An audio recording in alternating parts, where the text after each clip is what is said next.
keluarga kerajaan, selamat datang kembali di program Kingdom Culture. Saya berdoa melalui program ini, saudara memiliki gaya hidup kerajaan surga.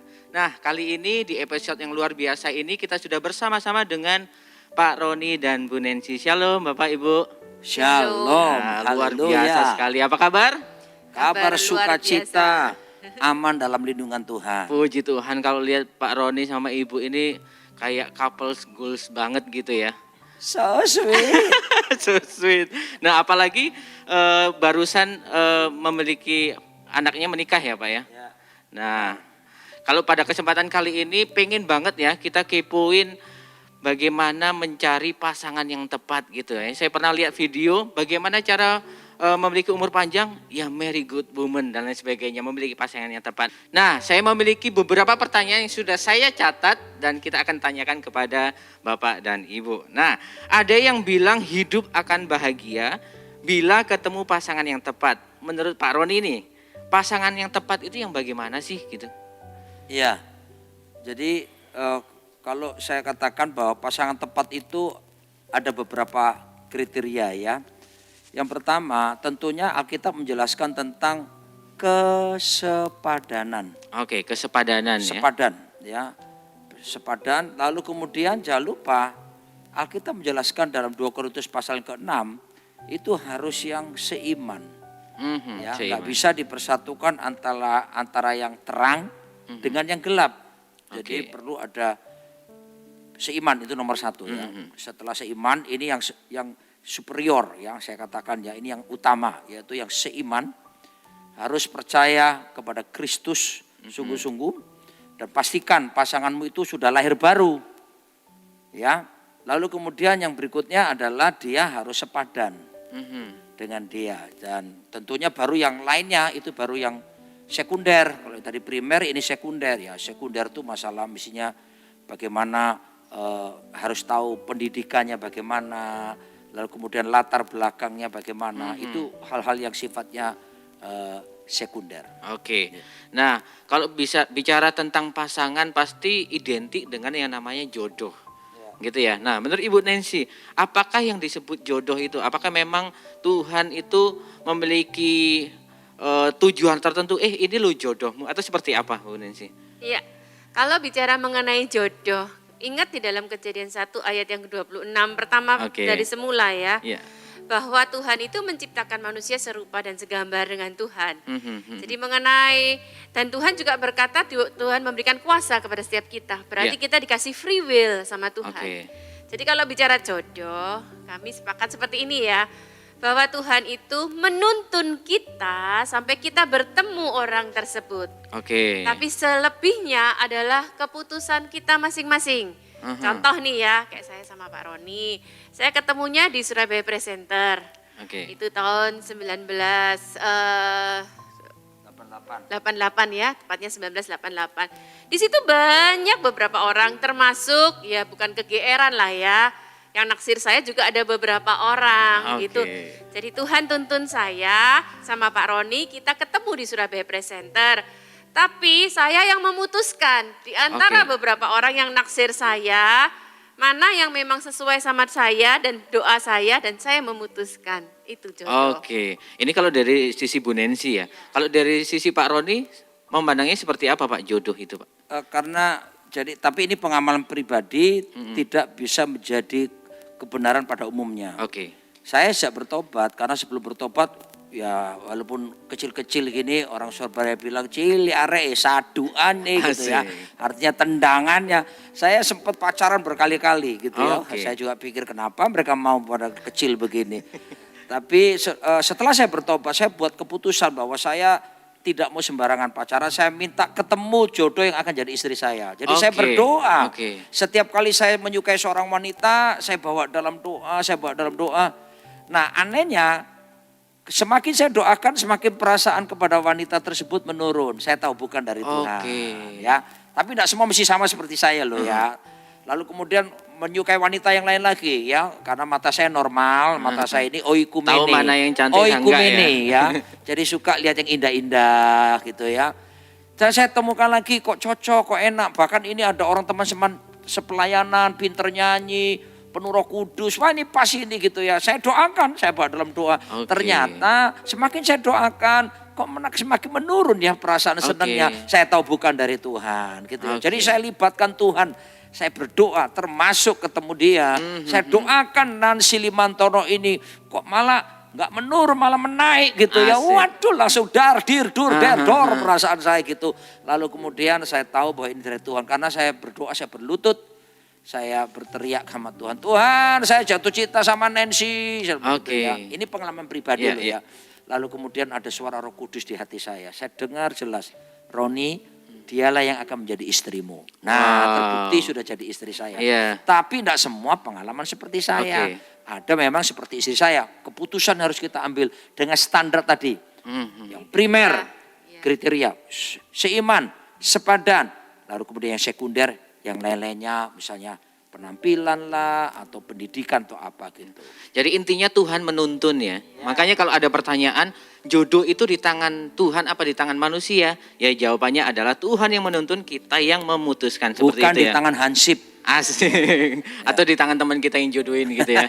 Ya betul. Oke, luar biasa sekali. Nah, saya penasaran banget sebenarnya menurut Alkitab ciri-ciri pria seperti apa yang menjadi idaman gitu.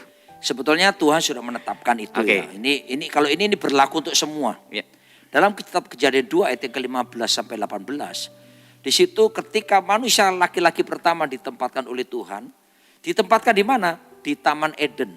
Eden itu artinya the place of the presence of God. Tempat hadirat Tuhan. Nah, jadi dengar, pria-pria di sini, wanita di sini juga kalau mau cari jodoh, cari pria yang pertama dia hidup bergaul dengan Tuhan dalam hadirat Tuhan. Yang kedua, Tuhan bilang gini, supaya mengusahakan taman Eden itu. Artinya apa? Harus kerja. Ya, kalau cari jodoh laki-laki jangan yang pengangguran. Oh iman, mau makan iman. Ya, makanya harus kerja. Laki-laki itu harus punya fighting spirit, yang semangat kerja, tidak mudah putus asa. Ya, setiap perkara kecil nanti Tuhan kasih perkara besar. Yang ketiga, Tuhan bilang supaya selain mereka mengusahakan taman kerja, mereka harus menjaganya, melindungi taman itu. Nah, harus menjaga pekerjaannya sekaligus menjaga hubungannya dengan Tuhan. Sekaligus juga bisa menjaga pasangannya, dijagain gitu. Baru kemudian arti menjaga di situ, arti yang berikutnya adalah to cultivate. To cultivate itu menumbuh kembangkan. Jadi tumbuh kembangkan persekutuanmu dengan Tuhan, tumbuh kembangkan pekerjaanmu, tapi tumbuh kembangkan juga pasangan kita. Artinya gini, kalau ada cowok suka ngelarang-larang, kamu enggak boleh ini ya, kamu enggak boleh ini ya, enggak boleh ini, pecat ya. Karena dia tidak seperti Tuhan mau menumbuh kembangkan ya. Menikahi seorang wanita seperti saya menikahi dia, menurut saya itu seperti menikahi bahan baku.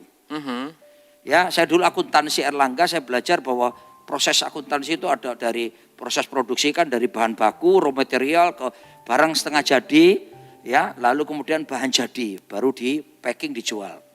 Nah, ketemu perempuan itu dari pandangan pria seharusnya wanita itu bahan bakunya. Terus harus diolah kan jadi bahan setengah jadi, work in process, baru kemudian finishing good, barang jadi. Artinya kalau nanti masuk menikah, justru tugas laki-laki suami itu yang upgrade pasangannya, menumbuh kembangkan dari bahan baku menjadi bahan setengah jadi atau yang disebut work in process sampai bahan jadi. Jadi kalau ketemu menikah, kok ini kurang ini ya, kok kurang ini ya. Kita yang punya tanggung jawab untuk menumbuh kembangkan pasangan. Ya. Baru yang berikutnya kelima, Tuhan bilang it's not good for man to be alone. Dia berfirman, tidak baik laki-laki sendirian. Nah, sebelum itu Tuhan kan berfirman kepada Adam. Hawa belum ada loh. Artinya firman datang kepada laki-laki duluan. Jadi kalau mau pria yang baik adalah pria yang bergaul dengan firman juga gitu. Ya. Baru kemudian Tuhan bilang gini, it's not good for man to be alone. Setelah lima-limanya ada, Tuhan baru tidak baik laki-laki sendirian. Sebab kalau tidak ada ini, Tuhan pasti ngomong, it is good for man to be alone. Baiklah laki-laki ini sendirian. Kalau karena tidak ada ini nyusahin yang perempuan gitu. Wow, ini ya cewek-cewek pada catat semua gitu ya. Oh harus. Ini checklist 1 sampai ke 5. Kalau udah ketemu sikat Pak ya. Jangan cek toko sebelah ya. Oke. Nah, sebaliknya nih, tadi kan cowok idaman. Sekarang wanita idaman tuh seperti apa? Atau Pak Rani atau Ibu? Bisa jawab. Teman-teman cewek di sini semua ya, gak bisa dipungkirin juga sekarang cewek itu pinter-pinter loh. Iya kan? Nah sekarang gimana supaya kita menjadi idaman? Kita bahkan perempuan lebih pinter cari duit, pinter pergaulan, sense of bisnisnya lebih hebat, semuanya. Nah gimana supaya kita bisa menjadi istri idaman gitu ya? Kita harus yang pertama kembali kepada firman Tuhan, hai istri kan hormatilah suamimu, tunduklah. Jadi kita harus bisa memperiksa diri dulu. Kira-kira kalau aku nanti menikah sama dia, aku bisa menghormati dia enggak? Makanya tadi kan kembali kepada sepadan dong. Kita bicara sepadan, nanti kalau aku menikah, pertimbangkan dulu. Karena kan seringkali ada orang bilang gini kan, menikahi orang yang kita cintai itu mudah. Tapi mencintai orang yang kita nikahi itu proses. Makanya kita harus sebelum menikah kita lihat dulu. Sekiranya kita bisa menghormati dia, sometimes kita lihat pendidikannya, walaupun itu bukan sesuatu yang esensi, tapi kita melihat, yang pertama kita melihat dulu kita bisa menghormati dia enggak. Yang selanjutnya, suami itu butuh adem di rumah, betul enggak coba ya? Kalau pulang-pulang rumah diomel-omel terus, kamu dari mana aja, ngapain aja, sama siapa? Hari ini dapat berapa duit? Gini pusing lah dia. Makanya kalau saya juga punya anak yang sulung, yang gede David. Dia bilang, aku tuh kepingin cewek itu yang adem mah. Dia melihat adem di rumah. Jadi dua itu aja yang mungkin dari saya yang pertama. Evaluasi dulu sebelum masuk pernikahan. Bisa enggak kamu menghormati dia? Bangga sama dia bisa enggak? Karena jangan lupa ketika kita menghormati justru kita mengembangkan potensi suami. Dan yang selanjutnya jadi istri yang dingin, adem, nyaman di rumah. Dan saya tambahkan sedikit. Perempuan itu juga diciptakan di Taman Eden. Jadi perempuan juga harus bergaul sama Tuhan. Di hadirat Tuhan. Yang kedua, perempuan itu hanya perempuan yang bisa mempunyai anak. Ada kemampuan multiplikasi. Nah makanya saya belajar dari Miles Monroe bilang, if you give to one word ya kepada seorang, kalau kita beri satu kata kepada wanita, maka kamu akan menerima satu kalimat. Kalau kamu kasih satu kalimat, kamu akan menerima satu paragraf. Kalau kamu kasih satu paragraf, kamu nanti akan terima satu buku katanya. Kalau kamu kasih kata-kata ke perempuan satu buku, maka kamu akan terima dari dia satu toko buku gitu ya. Tapi if you give to her a house, you will receive back a home. Kalau kita kasih rumah, kita kasih dia beri kita home. Atmosfer sorga di dalam rumah kita. Makanya pria-pria harus kerja supaya bisa belikan rumah. Jangan cuma camping terus. Jadi penting banget ya. Nah, tapi jangan lupa yang begitu Alkitab jelaskan penolong. Wanita itu penolong. Bukan perongrong, bukan penggonggong, bukan penodong, apalagi penggarong. Penolong. Nah, nolongin apa? Ya nolongin supaya yang laki-laki itu tadi itu bisa tinggal di hadirat Tuhan. Ya laki-laki bisa rajin kerja. Ya laki-laki supaya bisa menumbuh kembangkan pasangannya. Bisa menjaga hubungan dengan Tuhan. Yang berikutnya laki-laki supaya cinta firman. Bukan nolong angkat barang. Sanorek kasihan. Ya. Setuju Pak. Wow luar biasa kalau kita bilang idaman wanita dan pria itu luar biasa. Kayak angan-angan tuh kalau udah dapat itu Tuhan baik banget gitu. So sweet gitu. Tetapi pada faktanya kan dalam mencari itu adalah proses ya. Ini pertanyaan terakhir yang mungkin bisa jadi episode berikutnya gitu ya. Respon yang harus kita lakukan sebagai anak-anak muda kalau putus padahal lagi cinta-cintanya gitu. Putus cinta ya Pak. Putus hubungan. Respon yang benar itu seperti apa sih? Mungkin Bu Nancy bisa. Kalau dari pihak saya kita evaluasi dulu penyebab putusnya apa. Kalau memang penyebab putusnya itu sesuatu yang memang cowok tersebut atau cewek tersebut tidak sesuai dengan kriteria itu ada kriteria yang kesukaan kita atau kriteria sesuai firman Tuhan, patokan standar firman. Nah, ini penting. Kalau putusnya memang tidak sesuai standar firman, Tuhan akan memberi yang lebih baik. Sakit itu pastilah, tapi waktu nanti pelan-pelan dan tetap butuh komunitas. Kamu dekat kakak-kakak rohani, dekat sama Tuhan. nanti akan dengan proses kita bisa, tapi itu yang lebih baik. Ya. Tapi kalau memang itu bukan sesuai standar firman, cobalah kita lihat lagi, dievaluasi lagi. Siapa tahu memang karena masalah-masalah yang seharusnya bisa diselesaikan. Ingat, salah satu masuk ke pernikahan itu pertengkaran, gimana cara menyelesaikannya. Kalau dalam pertengkaran kita bisa menyelesaikan dengan benar, silakan. Gitu. Dua keputusan terpenting dalam hidup manusia. Yang pertama untuk bertobat, menerima Yesus sebagai Tuhan dan Raja. Itu keputusan pertama. Tapi keputusan kedua terpenting adalah menemukan jodoh, teman hidup. Makanya enggak boleh sembarangan ya. Kalau seandainya enggak cocok tadi, bisa ada ungkapan berkata rawi-rawi rantas, malang-malang tuntas. Ya, maksud saya ya jangan putus asa, gantung diri, minum baiko enggak usah lah ya. Move on. Itu. Lalu kemudian mulai bergerak lagi dan mulai bawa dalam doa. Terus jangan larut dalam duka cita, karena duka cita dari dunia mendatangkan kematian dan mendatangkan dosa. Tapi saya katakan bangkit. Ya, bangkit, cari lagi yang lain gitu ya. Jadi intinya kembali ke yang tadi ya, bahwa lihat rencana Tuhan ya. Kalau memang Tuhan tuntun untuk mengalami gagal dalam hubungan, pasti Tuhan sediakan yang lebih baik lagi ya. Tapi kembali lagi, Tuhan memberikan kepada kita untuk memutuskan yang terbaik.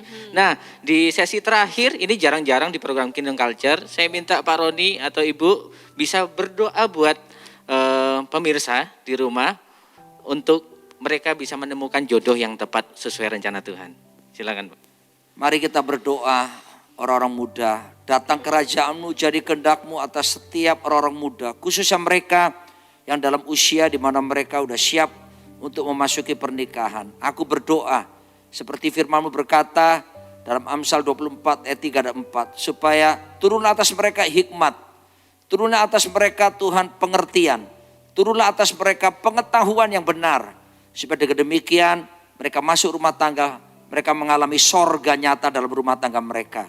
Aku berdoa beri mereka kejelian dan mengerti kehendak Tuhan. Peka dengan suara Tuhan ketika mereka memutuskan tentang perjodohan mereka.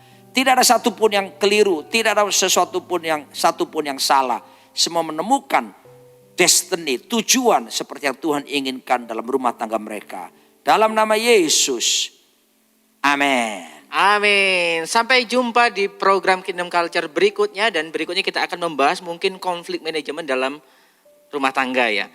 Tuhan Yesus memberkati.